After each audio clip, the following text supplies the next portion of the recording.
বন্ধুরা, কয়েকদিন আগেই পাকিস্তানের প্রাক্তন তারকা পেসার শোয়েব আখতারের একটি মন্তব্য নিয়ে ক্রিকেট দুনিয়ায় বেশ আলোচনা শুরু হয়েছিল। তাকে প্রশ্ন করা হয়েছিল বিরাট কোহলি আর সচিন তেন্ডুলকরের মধ্যে কে ভালো ব্যাটসম্যান। শোয়েব আখতার এক মুহূর্তও না ভেবে বলেছিলেন সচিন তেন্ডুলকর। শুধু তাই নয়, নিজের বক্তব্যের পক্ষে তিনি বলেছিলেন সচিন যেসব ভয়ঙ্কর বোলারের বিরুদ্ধে রান করেছেন, সেই একই বোলারদের বিরুদ্ধে যদি বিরাট কোহলি খেলতেন তাহলে হয়তো তার কেরিয়ারের রান অর্ধেক হয়ে যেত। এই মন্তব্যের পর ক্রিকেট প্রেমীদের মধ্যে নানা ধরনের প্রতিক্রিয়া দেখা যায়। অনেকেই শোয়েব আখতারের সঙ্গে একমত হন, আবার অনেকেই বিরোধিতা করেন। কিন্তু এবার এই বিতর্কে নতুন মোড় এনে দিয়েছেন দক্ষিণ আফ্রিকার কিংবদন্তি ব্যাটসম্যান এবি ডিভিলিয়ার্স।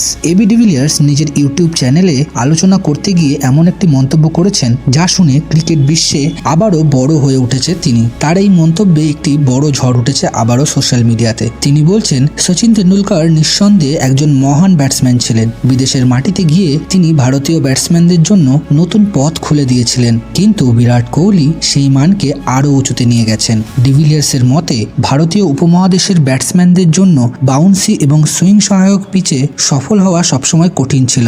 সচিন সেই চ্যালেঞ্জকে মোকাবিলা করেছিলেন, কিন্তু বিরাট কোহলি সেই সাফল্যকে আরও এক ধাপ এগিয়ে নিয়ে গেছেন। তিনি আরও বলেন, আজকের দিনে KL রাহুল, দেবদত্ত পাডিক্কালের মতো ব্যাটসম্যানরা বিদেশে গিয়ে যে আত্মবিশ্বাসের সঙ্গে খেলছেন তার পেছনে সচিন এবং বিরাট দুজনেরই বড় অবদান রয়েছে। তবে ডিভিলিয়ার্স KL রাহুলকে নিয়ে একটি গুরুত্বপূর্ণ কথাও বলেছেন। তার মতে বিদেশের মাটিতে রাহুলের গড় এখনও আরও ভালো হওয়া দরকার। তিনি বলেছেন শুধু সেঞ্চুরি করলেই চলবে না, বড় ইনিংস খেলতে হবে। 100 করলে বা 150 বা 180 করার লক্ষ্য রাখতে হবে। কিন্তু ডিভিলিয়ার্সের পুরো বক্তব্যের মধ্যে সবচেয়ে বেশি আলোড়ন ফেলেছে একটি কথাই, বিরাট কোহলি নাকি সচিন তেন্ডুলকরের থেকেও এগিয়ে। এই মন্তব্যের পর সামাজিক মাধ্যমে ঝড় শুরু হয়ে যায়। অনেক ক্রিকেট প্রেমী ডিভিলিয়ার্সের সঙ্গে একমত নন। তাদের মতে সচিন তেন্ডুলকরের যে সময় খেলেছেন সেই সময়ের বোলিং আক্রমণ ছিল অনেক বেশি কঠিন। বিশ্বের সেরা সেরা বোলারদের বিরুদ্ধে তিনি ধারাবাহিকভাবে রান করেছেন। এমনকি ভারতের প্রাক্তন ক্রিকেটার ডোড্ডা গণেশও এই মন্তব্য নিয়ে মজা করে একটি পোস্ট করেন। তার পোস্ট দেখে অনেকেই বুঝতে পারেন তিনি ডিভিলিয়ার্সের বক্তব্যের সঙ্গে একমত নন।